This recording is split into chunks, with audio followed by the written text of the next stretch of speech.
Bonjour à tous, j'espère que vous allez bien. Aujourd'hui, nouvelle idée lecture. Je sais, j'enchaîne, mais moi je suis pas un gros lecteur, faut dire la réalité des choses, même si j'ai lu pas mal de livres, je suis pas un gros lecteur comparé à d'autres. Je suis à peu près à deux-trois livres par mois, ce qui est pas énorme. Mais surtout dans mes idées lecture, j'ai envie de partager avec vous les livres que j'ai aimés, voire adorés, les livres qui m'ont ému, surtout, puisque bah, je suis quelqu'un de sensible, donc je peux être ému par une lecture et surtout la façon dont c'est écrit. C'est-à-dire que si la personne ne transmet rien en fait dans son écriture, je vais pas être ému comme une personne qui va bien détailler, je sais pas comment vous expliquer ça, mais je pense que si vous lisez, vous m'avez compris. Le but d'un livre, l'objectif d'un livre, c'est de faire voyager un lecteur, de l'émouvoir, de lui faire vivre des émotions, de le faire passer par différents stades d'émotions, de sentiments, des hauts et des bas, puisque c'est aussi mon objectif quand j'écris.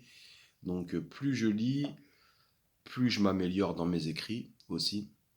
Donc en ce moment, je lis énormément. Et je voulais vous faire un retour sur ce livre, parce que j'ai mis une minute pour vous parler du livre. Ça s'appelle Le tiroir à bonheur, c'est de Awa Kamara. C'est sorti chez les éditions, aux éditions S Active.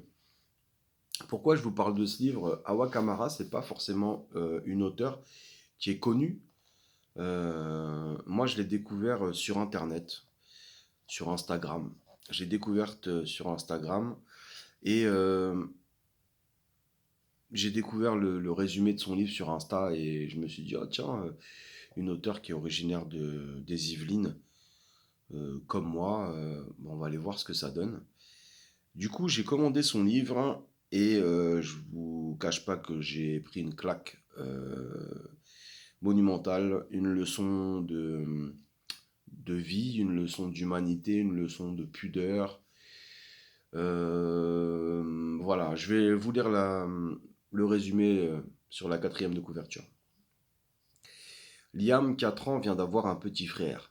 Qu'il est mignon, mais très vite ses parents comprennent que leur bébé a de gros problèmes de santé. Il est épileptique et polyhandicapé. Commence alors un long combat.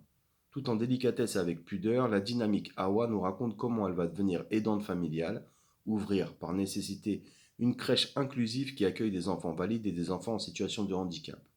La vie n'est pas un long fleuve tranquille, mais le tiroir à bonheur d'Awa recèle des trésors insoupçonnés. Voilà.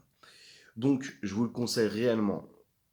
Euh, c'est un livre qui est poignant, émouvant, l'écriture est simple d'accès, facile, mais Awa Kamara a les mots justes en fait pour vous toucher au plus profond de vous.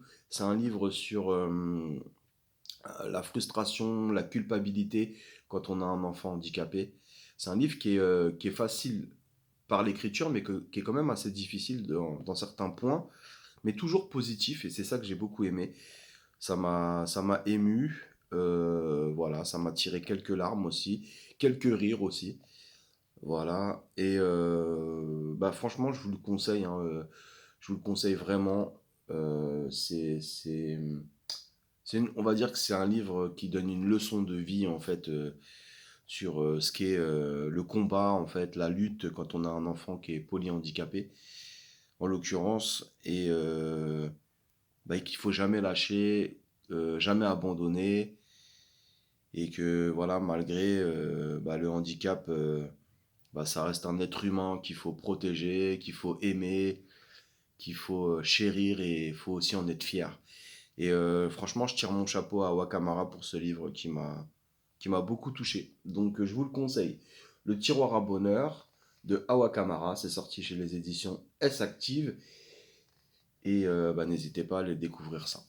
Voilà, en espérant que cette idée lecture vous a plu. Et en attendant, lisez, lisez, lisez.